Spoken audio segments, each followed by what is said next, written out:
వేదిక నడిచిన అతిరథ మహారథులు కావచ్చు, నన్ను ప్రత్యేకంగా ఇన్వైట్ చేసిన చంద్రశేఖర్ అన్న కావచ్చు, విఠల్ అన్న కావచ్చు, ఇంతసేపు ఓపికగా విన్న మీ అందరికీ నా హృదయపూర్వక ధన్యవాదాలు. ముఖ్యంగా ఈ అవకాశం ఏదో అన్నాన్ని బట్టో లేకుండా ఈ స్టేజ్ మీద ఉన్న వ్యక్తులను బట్టి నాకు వచ్చింది అనుకుంటున్నారేమో కానీ డాక్టర్ బాబాసాహెబ్ అంబేద్కర్ గారు ఇచ్చిన పుణ్యం బట్టి అవకాశం వచ్చింది. ఇక మన సబ్జెక్ట్లో వెళ్తే నేను 5 విషయాలు చెప్తాను. ఎందుకు 5 విషయాలు చెప్తాను, 15 నిమిషాలు చెప్తాను, అంతకంటే 1 నిమిషం కూడా ఎక్కువ చెప్పాను. ఎందుకంటే చెప్పే ఓపిక నాకున్నా కానీ ఇది టైం కాదు, వినే ఓపిక కూడా చాలా నశించిపోయింది, నాకు అర్థమవుతుంది. కాబట్టి జస్ట్ 15 నిమిషాలే 5 విషయాలు. ఇక్కడ దాదాపు చాలామంది వక్తలు ఉన్నారు, నాకంటే పెద్దవాళ్ళు చాలా బాగా మాట్లాడారు. చంద్రశేఖర్ అన్న మాట్లాడారు చట్టాల గురించి, సైమన్ కమిషన్ గురించి కావచ్చు, అంబేద్కర్ గారు ఏ విధంగా పోరాటం చేశాడో తను మాట్లాడారు. సర్పంచ్ గారు కావచ్చు, ఉద్యోగాల గురించి ఇంతకుముందు అన్న పెంటయ్య మాట్లాడినట్టు ఇక పే బ్యాక్ టు సొసైటీ గురించి కావచ్చు. ఇలా చెప్పుకుంటే చాలా విషయాలు నేను కూడా నేర్చుకున్నాను, చాలా విషయం మనం నేర్చుకున్నాం. అయితే అంబేద్కర్ గారు తన జీవితంలో ఎదుర్కొన్న సవాళ్ళు కావచ్చు, ఎదుర్కొన్న సమస్యలు కావచ్చు, వాటి విషయాలను నేను క్షుణ్ణంగా పరిశీలించి ఒక 5 విషయాలను చెప్పాలి, ఒక 5 విషయాలను నేను చెప్తే బాగుంటుంది అని చెప్పుకొని నేను రాశాను.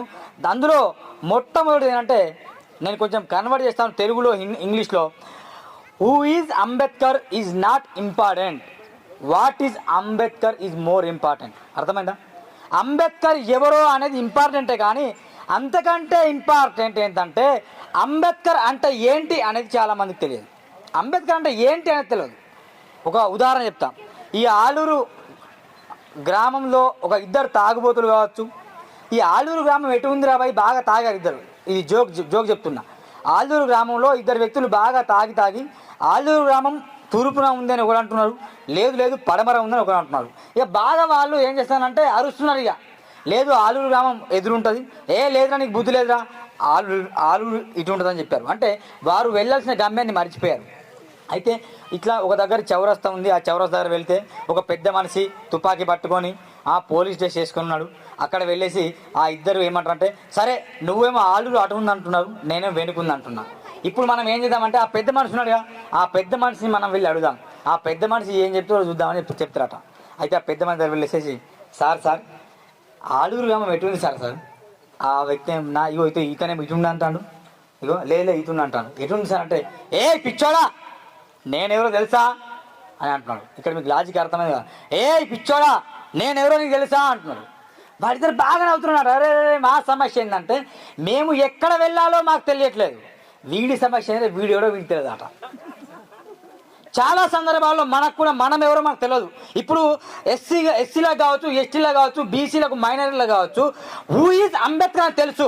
ప్రతి గ్రామంలో అంబేద్కర్ విగ్రహం పెట్టాలని తెలుసు, అంబేద్కర్ జయంతి వస్తే జరపాలని తెలుసు, వర్ధంతి వస్తే జరపాలని తెలుసు, పూలమాలలు వేయాలని తెలుసు, కొబ్బరికాయ కొట్టాలని తెలుసు, ఇవన్నీ తెలుసు, సభలు సమావేశాలు ఇవ్వాలని తెలుసు.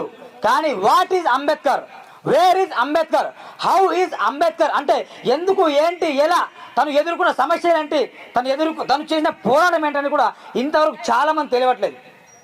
అలా తెలియట్లేదు కాబట్టి ఇప్పటికీ చట్టసభల్లో కావచ్చు, పార్లమెంట్లో కావచ్చు, ఎవరు వెళ్తున్నారో మీరు బాగా గమనించండి. ఈ దేశంలో ఓసీల జనాభా ఎంత? 0.3%, అన్నగారు చెప్పినట్టు. కానీ వాళ్ళ ఉద్యోగాల సంఖ్య ఎంత? 65%.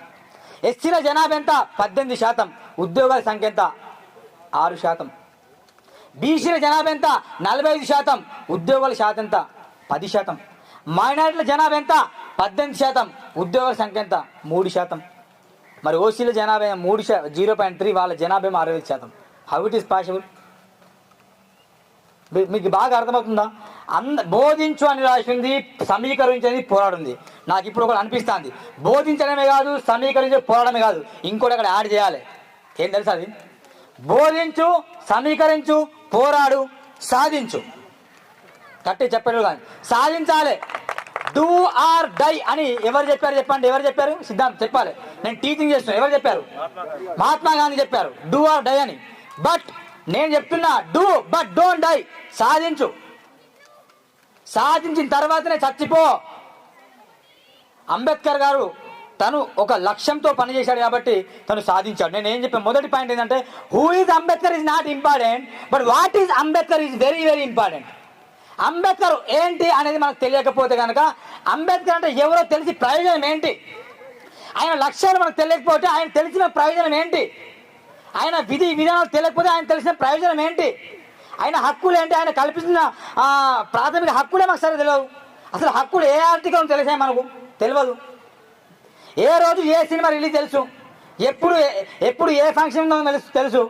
కానీ అంబేద్కర్ గారు రాసిన రాజ్యాంగంలో ప్రాథమిక హక్కులు ఎక్కడి నుంచి ఎక్కడి వరకు ఉన్నాయి, ఏ చట్టం ఎలా పనిచేస్తుంది అని ఇవి మాత్రం మనకు తెలియక మనం మోసపోతున్నాం. అంటే ఇవి తెలుసుకున్నప్పుడే మనకు అంబేద్కర్ అంటే ఏంటో మనకు తెలుస్తుంది. అంబేద్కర్ అంటే ఎవరో తెలుసుకోవడం గొప్ప కాదు, అంబేద్కర్ అంటే ఏంటో అనేది తెలుసుకోవాలని నేను గొప్ప. నా టైం అయిపోయి. రెండవది, where there is no sacrifice there is no success. రాసి పెట్టుకోండి ఇది. Where there is no sacrifice there is no success.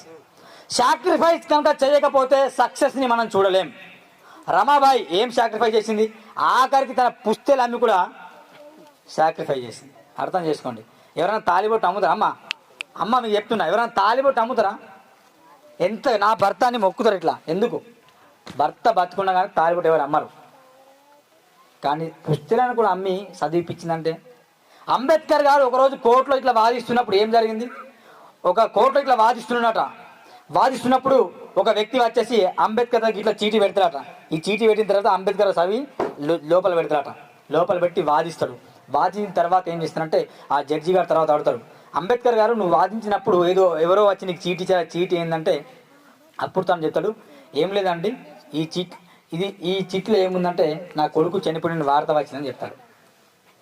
కానీ దానికంటే ముందు నాకు ఏం ఇంపార్టెంట్, ఇక్కడ నేను కనుక ప్రశ్నించడం ఆపేస్తే కనుక, ఇక్కడ నేను వాదించడం ఆపేస్తే కనుక అక్కడ వందల మంది బతుకులు నాశనం అవుతాయి, అందుకని దీన్నే మొదటి ప్రయారిటీ ఇచ్చా అని చెప్పినాడు.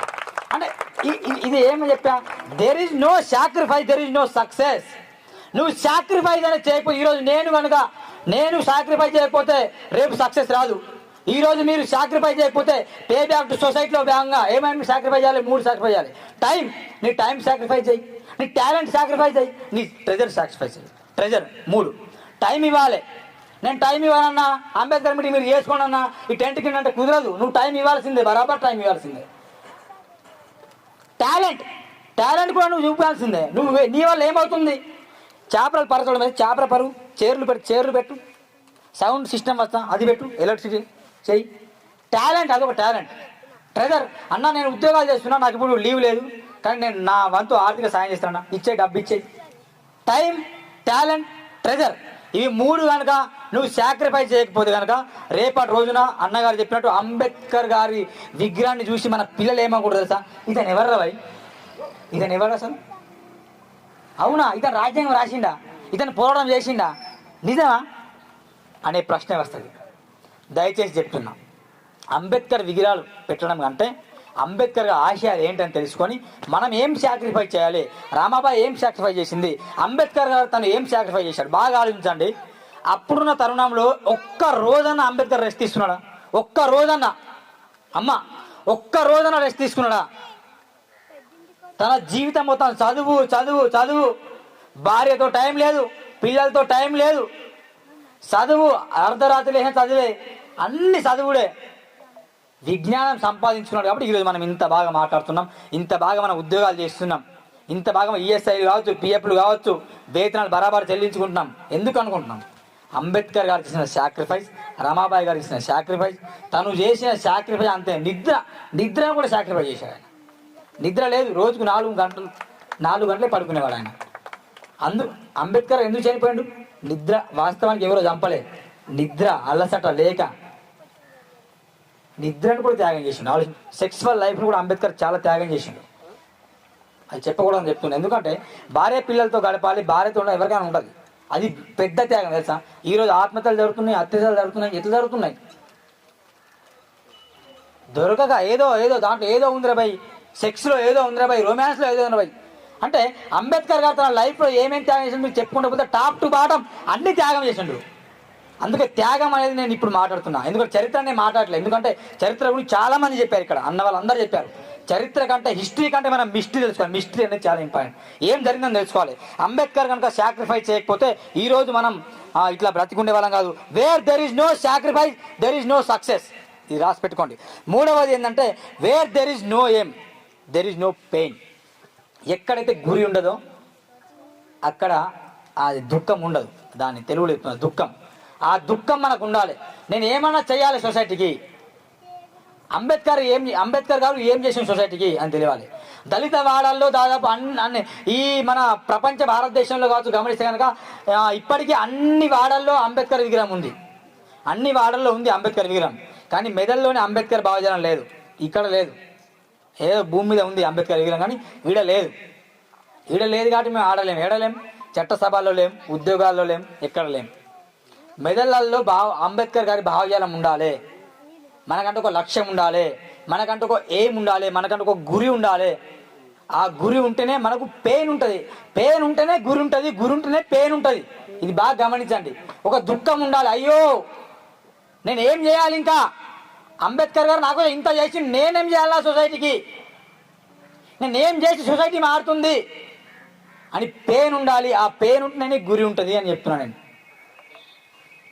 లండన్లో కావచ్చు, అమెరికాలో కావచ్చు, అంబేద్కర్ గారి విగ్రహం ఒకటే ఉంటుంది. గమనించండి, విగ్రహం ఒకటి ఉంటుంది. కానీ తెలియని విషయం ఏంటంటే అక్కడ అధ్యక్షులు ఉంటారు, కానీ ఆశయం మాత్రం అంబేద్కర్ ఐడియాలజీ ఉంటుంది. తెలుసా, అంత ఐడియాలజీ అంబేద్కర్ ఐడియాలజీ అక్కడ, కానీ విగ్రహం ఒకటి ఉంటుంది. ఇక్కడ మన దురదృష్టమో అదృష్టమో చెప్పుకోవడం సిగ్గుపడుతూ చెప్తున్నా, ఎక్కడ పడితే అక్కడ విగ్రహాలు ఉంటున్నాయి, కానీ ఎక్కడ పడితే అక్కడ అవినీతే, ఎక్కడ పడితే అక్కడ దొంగలే, ఎక్కడ పడితే అక్కడ దౌర్జన్యాలే. ఎందుకు? ఎటు పోతున్నాయి విగ్రహాలు, ఎటు పోతున్నాయి మన ఆలోచనలు? విగ్రహాలు ఎక్కువ ఉన్నాయి, మరి భావం ఎక్కువ ఉండాలి కదా. అక్కడ విగ్రహం ఒకటే కానీ భావం ఎక్కువ, భావజాలం ఎక్కువ, ఆశయాలు ఎక్కువ. ఇక్కడ నుంచి ఎందరు పోయినా అక్కడ సరిపోతలేదు, ఇంకా జాబ్ ఆపర్చునిటీస్ విపరీతం కావాలి వాళ్ళకి. మరి ఇక్కడ ఎందుకు ఇండియాలో ఉద్యోగాలు వస్తలేవు? లేకనా సంపద లేకనా? మన దేశంలో భూములు లేకనా? సంపదను సృష్టించే వారిగా ఉండాలి. ఆ సంపద అన్నగారు చెప్పినట్టు మొత్తం ఎవరు తీసుకున్నాడు? ఓసీలో ఉన్న జనాభాలో వాళ్ళే మొత్తం సంపదను తీసుకున్నారు తప్ప మన దగ్గర సంపద లేకుండా చేసింది వాళ్ళు. మనకు ఉద్యోగాలు కల్పించకుండా చేసిండు. సంపదను సృష్టిద్దాం, చరిత్రను తిరగరాద్దాం. ఆ విధంగా మనం ఎదగాలి. అంటే మనకంటూ ఒక లక్ష్యం ఉండాలి, మనకంటూ ఒక ఎయిమ్ ఉండాలి, మనకంటూ ఒక గురి ఉండాలి, మనకంటూ ఒక బాధ్యత ఉండాలి. అంబేద్కర్ గారికి ఉన్న గురి రాజ్యాంగం రాయాలి, నా బడుగు బలహీన వర్గాల్ని ఆ యొక్క అస్పృశ్యత నుండి, అంటరాంతనం నుండి బయట తేవాలని ఆయన గురి కలిగి ఉన్నాడు. కాబట్టి ఆయన ఒక లక్ష్యం పెట్టుకుని ఉన్నాడు. కాబట్టి ఆ గురి వెంబడి ఆయన పరిగెత్తింది. కాబట్టి ఈ రోజు మనం ఈ స్టేజ్ మీద ఉండి మాట్లాడుతున్నాం. ఈ రోజు మనం ఈ విధంగా మంచి చొక్కాలు వేసుకొని చెప్పులు వేసుకొని తిరుగుతున్నాం. ఒకవేళ మనకు కనుక ఆ గురి లేకపోతే రేపటి రోజు నేను చెప్పాను కదా, అంబేద్కర్ అంటే ఎవరి రాబాయి నాకు తెలియదు రాబాయి అనే రోజులు వస్తాయి. అందుకని నేను 3 విషయాలు చెప్పాను. మొదటి విషయం, who is Ambedkar is not important, but more than important what is Ambedkar. Second విషయం, where there is no sacrifice there is no success. మూడో విషయం, there is no pain there is no aim అని చెప్పాను. నాలుగో విషయం, బిఫోర్ అంబేద్కర్ ఆఫ్టర్ అంబేద్కర్ అనేది ఒక sentence చెప్తానండి. బిఫోర్ అంబేద్కర్ ఆఫ్టర్ ఏం మారింది? మరి ఈ సమాజంలో ఏం మారింది? మీరు ఇంటికాడ వెళ్ళిన తర్వాత ఒక పేపర్, ఒక పెన్, ఒక పుస్తకం తీసుకొని ఒక గీత గీసుకోండి. బిఫోర్ అంబేద్కర్ ఆఫ్టర్ అంబేద్కర్ ఏం జరిగింది తేడా? ఆనాడు అంటరానితనమే, కానీ నేడు ఒకటి ఉంది. బాగా వినండి, అధికారతనం ఉంది. అధికారతనం నేను రాసిన పుస్తకం ఎక్కడ అది ఈ పుస్తకం నేను రాసిన పుస్తకం ఇది, ఈ పొలిటిక్స్ అని. నా చిన్న వయసు 27 సంవత్సరాలు ఈ పుస్తకం రాశాను, పొలిటిక్స్. దాదాపు గ్రామాల్లో నేను ఈ పుస్తకం ఇస్తున్నప్పుడు నా మీద 13 కేసులు వేశారు, నన్ను అరెస్ట్ చేశారు. ఇలాంటి సెల్ ఫోన్ ఒక 5-6 పోలీస్ స్టేషన్లో తీసుకెళ్లారు. నా సౌండ్ బాక్సులు ఎత్తుకెళ్ళారు, నా చొక్కాలు తీసేశారు, మాట్లాడారు. నా భార్య నాకు సపోర్ట్ చేస్తుంది, రమాబాయి లెక్కనే. అంతకంటే గొప్ప కాదు, అంత సపోర్ట్ చేస్తే కానీ ఇట్లా బతుకుతున్నా. ఈ రాసిన పుస్తకం 9000 బుక్స్ నేను ఫ్రీ ఇచ్చా, 9,000 పుస్తకాలు ఫ్రీ ఇచ్చా. 45 గ్రామాలు నేను పర్యటించా, 45 గ్రామాలు తిరిగి అరే బాబు, నా సిద్ధాంతం ఒకటే, అంబేద్కర్ గారు ఇచ్చిన ఓటు హక్కును అమ్ముకోకండి. ఇదంతా ఇవన్నీ స్పీచ్లు ఒక ఎత్తు అయితే, అంబేద్కర్ గారు ఇచ్చిన స్పీచ్, అంబేద్కర్ చెప్పిన మాట ఒక ఎత్తు. అర్ధరాత్రి అమ్మాయి ఒంటరిగా నడిస్తే స్వాతంత్రం వచ్చిందేమో, కానీ ఏ రోజైతే అర్ధరాత్రి రాజకీయ నాయకుడు తలుపు తడతలో ఎప్పుడైతే నువ్వు అమ్ముడు పోవో అప్పుడు నీకు వచ్చినట్టు స్వతంత్రం. Note this point. అర్ధరాత్రి రాజకీయ నాయకుడు తలుపు తట్టినప్పుడు ఎప్పుడైతే నువ్వు అమ్ముడు పోవో అప్పుడు నీకు వచ్చినట్టు అధికారం. అప్పుడు నువ్వు నిజమైన వ్యక్తివి, అప్పుడు నువ్వు బాబాసాహెబ్ అంబేద్కర్ భారతుడు. ఇక స్టేజ్ మీద చెప్పుకోండి, మాట్లాడు సొల్లు ముచ్చట్లు చెప్తే ఏం లేదు, దీంట్లో ఏం లేదు, పసలేదు. గుర్తుపెట్టుకోండి. ఐఎమ్ సో సారీ చెప్తున్నా. ఇప్పుడు అందరు మాట్లాడేవాళ్ళే, ఎందరు లేరు. నేను చోటా అంబేద్కర్ అని చెప్పుకుంటూ వచ్చి ఎందరు దొరల కింద బానిస బతకట్లేదు చెప్పండి. అంబేద్కర్ పేరు చెప్పుకొని వాడుకొని అంబేద్కర్ పెట్టిన పార్టీలో పోయి అనేక ఆ నాయకుల పేరు చెప్పా. ఎందరో ఉన్నారు నాయకులు. అంబేద్కర్ పేరు వాడుకొని వాడుకొని వాడుకొని ఆఖరికి వారు ఎవరి కింద బానిసలు వెళ్తున్నారు చెప్పండి. ఏమైంది నీ అంబేద్కరిజం, ఏమైంది నీ ఐడియాలజీ? నేను ఒకటే మార్చే, నాకు పుస్తకంలో కవిత్వాలు చెప్తా వినండి. మొదటి కవిత్వం ఉంటుంది, ఓటు వేశాను ఇంటికి వచ్చాను తీరా చూశాను ముక్క లేదు సుక్క లేదు. ఇక మొదలెట్టాను నా ప్రశ్నలు, మొదలెట్టాను నా సంభాషణలు, కోల్పోయాను నా చదువును, కోల్పోయాను నా హక్కును. ఎవరికి చెప్పాను, ఏమని చెప్పాను, ఎందుకు చెప్పాను, ఎలా చెప్పాను? కోల్పోయాను కోల్పోయాను కోల్పోయాక బాధపడితే ఏముంటుందిలే, కేవలం బానిస బతుకులు తప్ప. అన్ని కోల్పోయాను. రాజకీయ నాయకుడు ఎట్లుంటాడో ఇంకో కవిత్వం చెప్తా, లాస్ట్ పేజ్ ఉంటుంది. పిలవక ముందే వచ్చాడు. ఎవరు? రాజకీయ నాయకుడు. నువ్వు పిలుస్తావమ్మా, ఎలక్షన్లు వస్తున్నాయి, రేపు ఓట్లున్నాయి, రా రా రా నేను నీకు ఓటిస్తాను చెప్తావా? పిలువవు. కానీ పిలవక ముందే వచ్చాడు, కబుర్లు ఎన్నో చెప్పాడు, అండగా ఉంటానన్నాడు, అడగక ముందే ఇచ్చాడు, నాకే ఓటై అన్నాడు. తర్వాత అరే నిజమే కదా, కంటికి నిద్ర రాదాయే, కలలో ఎన్నిక లూసాయే, చుక్కకు నేను చిక్కానే, ముందు వరుసలో నేనాయే. ఎక్కడ ముందు వరుసలో ఓటేయడానికి? మస్తు మస్తుగా ఉన్నానే. అయిపోయింది. ఇక రోజులు ఎన్నో గడిచాయి, మాటలు ఎన్నో మారాయి, హామీలు అన్నీ పోయాయి, ఆశలు ఆవిరి అయ్యాయి, కోరికలన్నీ చచ్చాయి. ఇక నాకు కోపం వచ్చింది. నేనే దగ్గరికి వెళ్ళాను, ఏమైంది అని అడిగాను. ఎవరిని? రాజకీయ నాయకుడు. ఏమైంది? అభివృద్ధి లేదు, వాటర్ వస్తలేవు, రోడ్లు లేవు, నీళ్లు లేవు, నిధులు లేవు, నియామకాలు లేవు. ఏమైంది? రోజులు ఎన్నో గడిచాయి, మాటలు ఎన్నో మారాయి, హామీలు అన్నీ పోయాయి, ఆశలు ఆవిరి అయ్యాయి, నేనే దగ్గరికి వెళ్ళాను, ఏమైంది అని అడిగాను, అప్పైంది అని అన్నాడు. అప్పైంది రాబాయ్ కాదు, బద్మాస్ బ్యూటిఫుల్, చిప్ప దొరికింది అని నేనంట. ఏం దొరికింది మాకు? చిప్ప. మాకు దొరికింది చిప్ప అండి, చిప్ప దొరికింది మాకు. అప్పైంది రా, బడ్జెట్ వస్తలేదు రాయ్. అరే బడ్జెట్ వస్తలేదు రాయ్, నువ్వు ఎట్లా బంగ్లా కట్టినావు? ఎట్లా బంగ్లా కట్టినావు? బడ్జెట్ వస్తలేదు, నువ్వు ఎట్లా కారు కొన్నావు? ఎట్లా కొన్నావు నువ్వు? చెప్పండి. ఇట్లా పోరాటం చేస్తున్నాను నేను, గ్రామాలు ఇట్లనే పోరాటం చేస్తున్నా, రోజు ఇట్లే మాట్లాడతా. పొద్దున లేస్తే వెళ్తా, బండి పెట్టుకున్నా, ఆ బండ్లు పోలీసులు తీసుకెళ్తారు, సెల్ ఫోన్ లాక్కెళ్తారు, మళ్ళీ తీస్తా. ఈ చంద్రశేఖర్ లాంటి వాళ్ళు నాకు అప్పుడప్పుడు హెల్ప్ చేస్తుంటారు, ఆ డబ్బుతోనే బతుకుంటా. ఈ పుస్తకాలు తీసుకున్నాడు, చదువుతున్నాడు, అన్న సూర్యనారాయణ నువ్వు చేస్తున్నాడు, ఇట్లా చెప్తావు తప్ప ఎవరి కింద బానిసగా ఏ పార్టీకి మోచే నీళ్ళు లాక్కుంటూ మా బతికే వ్యక్తి కాదు. అందుకే నేను బిఫోర్ అంబేద్కర్ ఆఫ్టర్ అంబేద్కర్ అంటే ఎందుకు చెప్పానంటే, టైంలో మార్పు వచ్చింది. అంబేద్కర్ గారు చేసిన టైం బాగా గమనించండి, లాజిక్. అంబేద్కర్ గారి టైం బిఫోర్, అంబేద్కర్ గారు తను పుట్టినప్పుడు తన టైం ఎక్కడ స్పెండ్ అయిందంటే స్కూళ్ళల్లో వీధి దీపాల్లో చదువుకునేవాడు, మొత్తం స్కూల్ బయటనే ఆయన కిటికీ దగ్గర చదువుకునేవాడు. అంబేద్కర్ టైం మొత్తం అట్నే గడిచింది. చదువుకోవడానికి బంగ్లాలో ఏసీ కార్లలో చదువుకోలే, ఏసీ స్కూళ్ళలో చదువుకోలే. ఆయన టైం మొత్తం కిటికీల దగ్గర చదువుకోవడం, వీధి దీపాల కింద చదువుకోవడం.